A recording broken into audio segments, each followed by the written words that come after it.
short agenda, so I'm going to... I don't think we're starting anytime soon. I think we have a longer one. No. We started at 3:20, right? I thought this was a longer one. No. No, you're right. Yeah. So we have 1 more minute for someone to trickle in. Some people.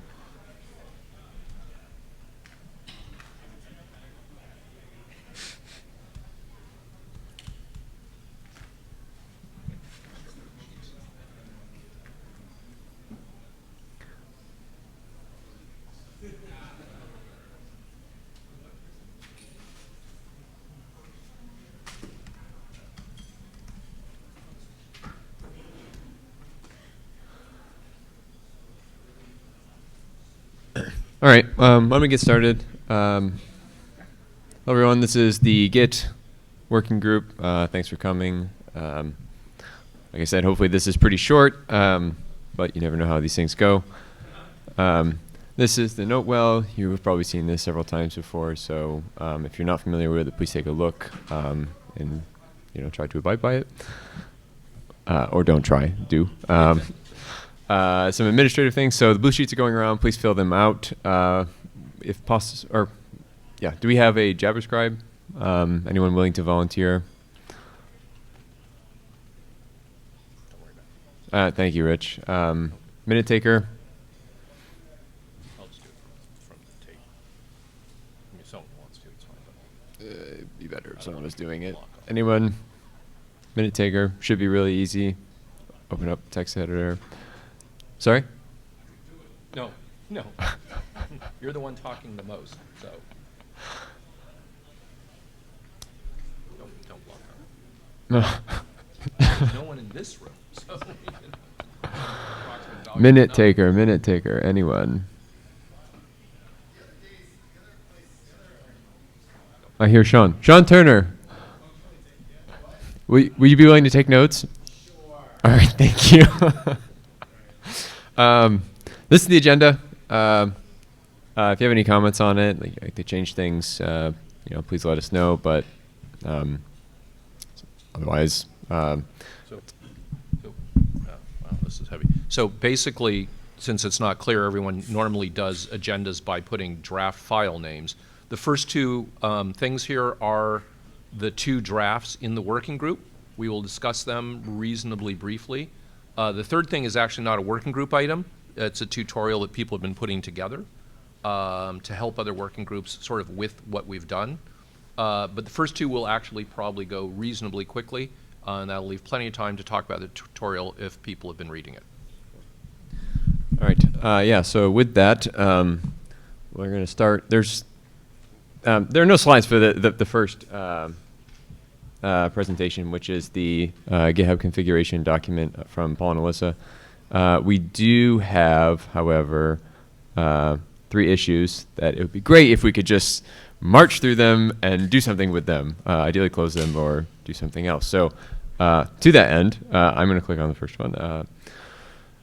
Yeah, this was brought up by, I forget exactly who on the list. Well, of course I filed it.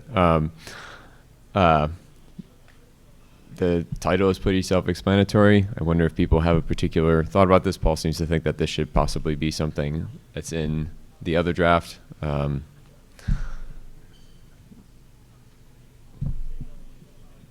Thompson, I'm happy to put this in that other draft or accept a pull request that would do the same. Excellent. I think this is perfectly appropriate. There's a section there on using continuous integration in order to produce draft things, adding that not only do you produce the draft, but you produce a diff with various things would be perfectly reasonable. Great. Yeah. So I will make. I'm not going to do it here because we're not signed in. But yes, I will file the issue on the other document, and then we can just. Maybe I'll just submit a pull request. It's a one sentence change, yes. so I think we can do that. All right, great. It is resolved. This is one, Martin, you filed, but I actually from Mark. Do you want to speak to it? So this is Mark's one. We moved Mark's issue. I can probably speak to it briefly. A lot of documents have a brief note at the start of them that explains what it is that the document is doing, where to discuss it, where to find the repository, where to file issues, that sort of thing. Conveniently, I recently added this capability to the template, so it will be automatically added by anyone who's using a modern setup. So, yay, another one that's solved, but we can probably make some notes about that as well. In your document or the other one? It's like the last one. I really don't care. Yeah, okay. Jeffrey Eskin. This is incredibly useful. The W3C also does it, and you can look in like Bike Shed for examples of how to do the metadata and stuff. Yeah, great. I don't think anyone's questioning the validity. It's just where does this actual text go, more or less. Mark Nottingham. I really don't want to get in the way of your I'm shutting down this working group party, but what's the delineation between these documents again? Because it seems like it's really fuzzy a lot of the time. It is, but I'm going to let the document author speak to it. So the document that we're discussing is what is the tooling that the IETF should be doing to help working groups use GitHub. And the other document is how to use GitHub, especially if you're not using tooling, such as you may want to add this, you may want to do this. And that's why I had suggested this actually goes in the other in Martin's document. My feedback would be that that's a really artificial and confusing delineation, and that in a better world we would combine those documents. But you're trying to close down a working group, so. The documents did at one point overlap to a much larger degree, so I think we've managed to separate them to some extent along this sort of gray fuzzy line. I think it's perhaps it could be a bit more clear, but yeah. I think it's a little more crisp than that. I see the one that I'm editing to be far more about advice on how you enact processes within working groups to deal with this that is abstract of the specifics of how that's done. So I would say it is useful to put a note in the draft pointing to where the repository is, but I wouldn't specify the mechanics of that. Whereas the other draft is very specifically, hey, tools team, we want a link in the data tracker that points to these repositories or similar. So I think it's fairly crisp when you get right down to it, but I do agree with Mark that maybe it would have been better in retrospect had we not had this delineation, but I don't see much point in trying to fix it at this stage. Mark, are you bringing something up where we don't have complete consensus? What? Nothing. Sorry. Full consensus. If you're going to make the joke, get it right. I think I read the documents relatively recently. Perhaps you could improve this by just making it absolutely crystal clear in the abstract and the introduction who the audience for the document is, and ideally in the title of the document who the audience of the document is. Good point. Because I didn't get that sense from reading them. Yeah, great suggestion. We can certainly do that. Okay. All right, next issue. Nope. Nope. Just.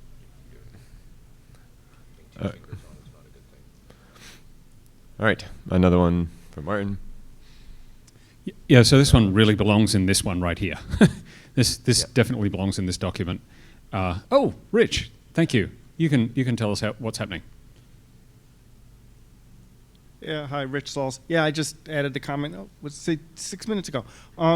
We're doing some work in the data tracker to normalize all of the links. So like the additional URLs field will have normalized names for most of those things, so you can like sort of add it programmatically. So for example, if you use the scripts that I'm also developing, then it'll automatically put the links in the data tracker to the repo.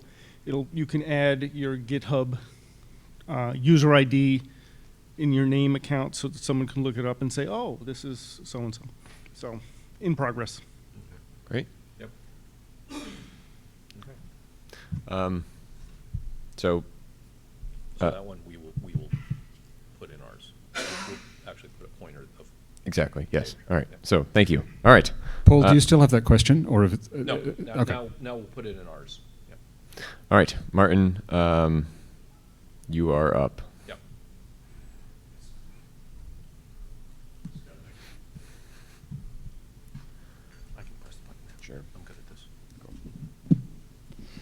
So one of the kind of long-standing issues that we had with the sort of more abstract document was how this fits into the existing standards processes and BCP 9 and I think is it 25? I've got 2 slides on this. Yeah, 25. There you go. I always forget that one. How much this sort of has to consider how it fits into that broader picture. This is just my proposal for these ones. If anyone wants to disagree with me, I'd be happy to discuss that. But I don't think that this document relates to BCP 9. I went through it in a little bit of detail, and it talks primarily about the process by which the IETF decides to turn internet drafts into standards, not the process by which the internet drafts get hammered out in the working group. And so my suggestion is that we don't deal with BCP 9 at all in this particular document. Does anyone have a different understanding of the purpose of that document and would suggest that we do otherwise? Okay, I see some thumbs up. The next one, we already cite BCP 25, which is the working group process document, and though BCP 25 is extraordinarily high level relative to the sort of thing that this document that we're talking about is, there are some aspects of this that we already address, very narrowly targeted. So most of the uses that we're talking about here relate to the document production process. I note that there are some other aspects of BCP 25 that people will use GitHub to assist in, that being primarily things like session planning, management of agendas and presentation materials, for instance. And I know that a lot of working group charters end up on GitHub and get beaten out on that one. My proposal, which I wasn't going to merge, but then Paul did it for me, violating one of the golden rules in this document. We'll talk about that later. You don't have a co-author, and I'm working group chair, so I thought it was okay. Yeah. I had hoped to discuss it here before I merged that, was that only documents would be in scope. And in that pull request, I explicitly said that this is only documents, though these other things can be used. And I thought that Paul's tacit acceptance of that indicates that I was not entirely crazy, but I'd like to make sure that people in this room also think that I'm not entirely crazy. So that'll appear, of course, in the next draft, which will be for working group last call. So I figured putting that in, since there had been no traffic on the list about it, was a reasonable thing. Right. But Sean Hey, this is Sean Turner. Just to observe that if you told me I couldn't do it, I would probably ignore that advice, and I would keep right on doing the other things. I would because not do that. It's super helpful to be able to do it for meeting requests, figuring out when people are going to show up, like all of those other things. Yeah, so I think the primary focus on documents here is important because those are the ones where you need the process. Yes, completely agree. Having that advice and applying that advice to the development of a charter or a revision to the charter isn't crazy. People are going to do that. And it turns out that most of this advice is still applicable in that context, but I didn't really want to get too bound up in dealing with that problem. In fact, the proposed text did say that, and I was going to maybe put that up on screen, but we can deal with that in working group last call. Okay, next. Oh, and the last one. I don't know who opened this issue, but there was a point raised about the fact that GitHub does occasionally tend to attract spam and misbehavior of various forms. There are moderation tools, but they're not centralized in any way that would be available to us. So, for instance, we couldn't, if we wanted the equivalent of a posting rights action, block someone across all of the different organizations that the IETF would use, so there's some limitations there. So I have a couple of questions here, and these are a little difficult for me to deal with here because I don't know whether this expands the scope of the document or not. So I'd like a bit of discussion about this. Things like, do we need to have rules around things like dealing with someone who's misbehaving on GitHub. We can block them from repositories. Can we do that unilaterally, or on the basis that, well, maybe they can just go to the mailing list and take their complaints there? Or do we have to have these repositories and all the things associated with them operate under rules that are similar to the mailing lists themselves? And to what extent do we need to support the whatever actions that we take in that with tooling and whatnot?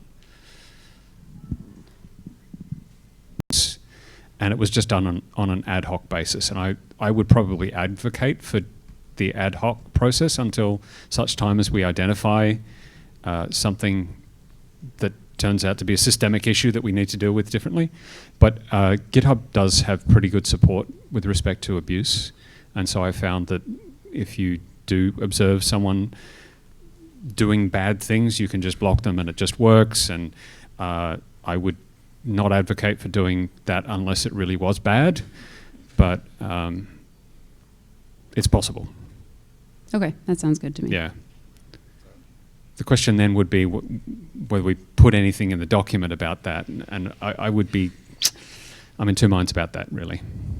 Hi, Sean Turner again. So I would like to note that in my 3 years, I guess, of using GitHub or something like that, somebody call me out on how long, that I find that there's a whole lot less times where I felt like there was any kind of bad behavior that raised to any kind of the level of the bad behavior that I've seen on recent mailing lists in the IETF. So maybe we just let this go because it's just not there, and we're trying to solve a problem that doesn't really exist. And if somebody does show up and is a super tool, then we can quickly figure out what it is that we need to do with them. So. Yeah, I'm comfortable with that answer. Anyone else? This is Barry Leba. I'm comfortable with that answer. Also, I think what makes sense is to, yes, treat GitHub as a mailing list, not for the purposes of a PR action, for the purposes of abuse mitigation in general. And just whatever you can do with a mailing list, you're allowed to do with GitHub, and just leave it at that. And we need to say nothing more. Yeah, Rich Stalls, I agree. I used to run the OpenSSL repo on Git, and it got more than its share of harassers. And, it's not a big deal. You just close their PRs and move on. Yeah. Oh. And let's remember, we also have the working group chair's mailing list. So if this comes up later, it's not like we need to rev the RFC that's coming out of this. The working group chairs talk among themselves, and someone would say, how do I do this, and things like that. So I think the conclusion here would be that we don't put anything in this draft on this topic, and we deal with it using the existing support infrastructure that we have. Yeah. I think that's a pretty sensible outcome. Which is based heavily on people. Which is based heavily on people, and this is a people problem. Yep. And like Sean said, this is not a problem that's really been a major problem in the past. It was worse in the case that I identified at the W3C, and it required a little more process than I think just closing their PRs would suggest. And I'm sure that Rich has had similar experiences himself, but I think we can manage that. Yep. That's all I had. Thank you. So yeah, we deal with the issues accordingly, and looks like that document is mostly ready to go. Everyone, please take a look at it and read it. Hopefully we can move it forward. So do we want to do hang on. wrap-up or tutorial first? I guess we'll do the tutorial last. Yeah, fine. So, Like ready for yeah. So basically, I do have one question. Sure. Do you as chairs want a rev before we go to working group last Yes. call? Yeah. Yes. That I seems will get easy. you a rev very shortly. Thank you. All right. So yeah, we're basically at a point now where both documents are fairly stable and mature, ready to move forward. At least the chairs think so. So we'd like to start working group last call for both of them right after this meeting ends, and we get Martin's updated version. Are there any objections to that? Great. I guess that now we go back over to the tutorial. So another thing that we've been working on sort of on the side, this is not a working group deliverable by any means. It's just something that we kind of put together to help people not familiar with GitHub or Git in general, and who might want to start using it to better contribute to working groups. So as the title suggests, a workflow or a tutorial for kind of getting used to these new technologies, what the terms mean, what the typical workflows are like. The link, I should provide a link, but you can find it on the GitHub repo org page for this working group. I can send around a link to the mailing list as well for people to read.